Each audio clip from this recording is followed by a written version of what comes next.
Assalomu alaykum. Bugun sizlar bilan Telegramda qanday qilib link ulash yoki undan tashqari demak biz har bitta videoni har bitta sekundada nima gaplashilganini ko'rishimiz mumkin bo'ladi. Xo'p, kelaylik buni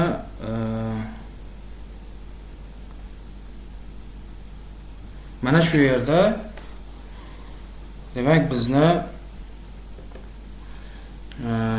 mana shu kanalga yoki guruhga jo'natishimiz kerak. Qanaqa video? Xohlagan, o'zimizga yoqqan yoki yuborishimiz kerak bo'lgan videoni jo'natamiz. Masalan, Telegramda jo'natish funksiyasi. Mana shu yerda deylik, mana 10-sekundida bizga nima haqida berilgan? Telegramdan qanday foydalanish haqida berilgan.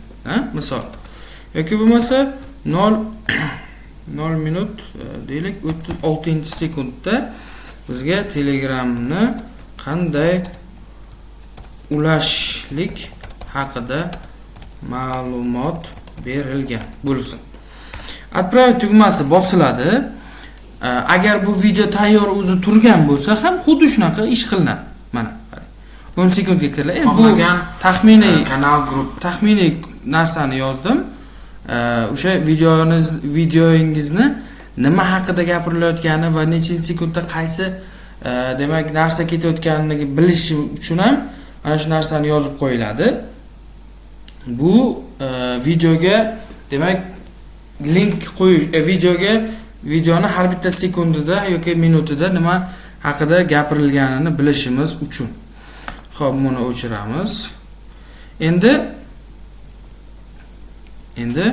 mana bizda ana shu yozuv bor, Mana shu yozuvni kelaylik YouTube degan joyiga YouTube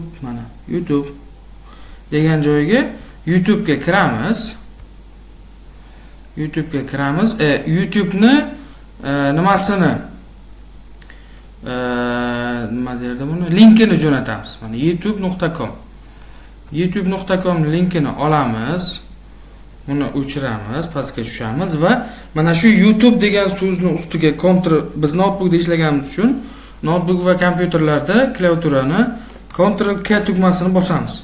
Va o'z-o'zida mana shu YouTube'ga tegishli bo'lgan sayt, link, qanaqa yo'nalish beruvchi link bo'lsa hammasi ketadi.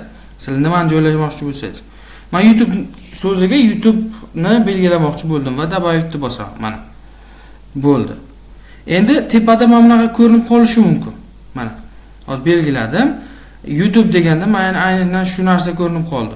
Yo'q, endi menga bu narsa kerak emas, ko'rinishi shart emas deydigan bo'lsangiz, shunchaki X ni bosib qo'yasiz, tamom.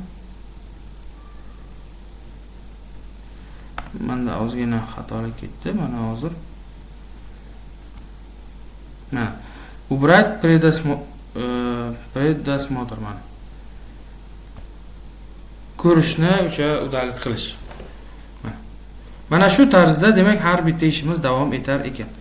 Bugungi mavzuimiz shundan iborat edi. Xayr, salomat bo'ling.